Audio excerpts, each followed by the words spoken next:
Tom O'Dwyer, Teagasc Moore Park, and I'm joined here on the Teagasc stand by Sean Cooney, Teagasc Advisor, Thurles, County Tipperary. Sean, thank you for taking the time to talk with us today. You were talking earlier today on the grassland demo spot here about winter fodder.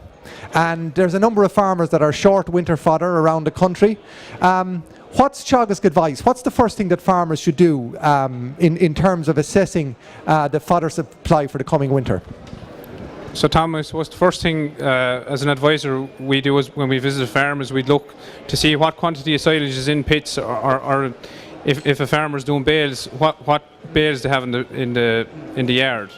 There's a simple way of doing this. You basically calculate in feet the length by the breadth by the average height and divide it by 45. That'll give you a rough guide to what tonnage you have inside in the pit. Okay. And having done that, then so you establish what's in the yard. What next then? Do you look at the stock and how much they'll eat and the length of the winter and stuff like that? Yeah, so then the next thing then I'd be looking at basically around the country, the length of winter is different, but I suppose on an average farm you'd be looking at a 5-month winter. If you're on a more heavier soil, you'd be looking at a 6-month winter. So we'll take someone with 100 dairy cows. 100 dairy cows, they'll eat at 1.6 tonnes.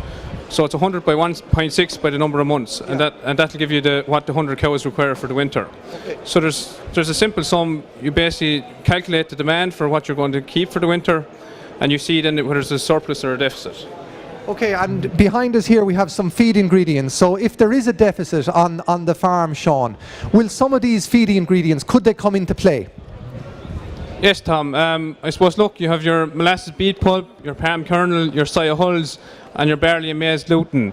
Over the dry cow period, you'll be looking more at your barley and maize gluten, and you'll be saving these ingredients for the springtime when the demand is higher. So. Okay, so these ingredients can play a role. And we also talked earlier today about restricted feeding.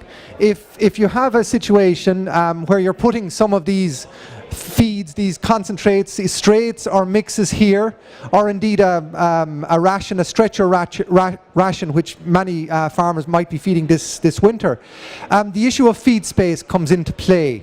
Now, what's your own experience of that in visiting farms? Are farmers typically short of feed space if they want to feed all the cows at the one time?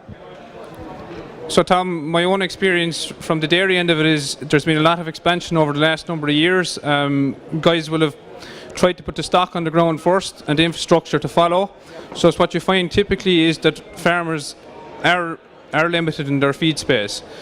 We recommend about 7 cows per bay. If you had a 15'9" bay, about 7 cows, 10 weanlings. That's kind of what we look at. So like I suppose around the country in general, feed space is an issue, so lads may need to address that.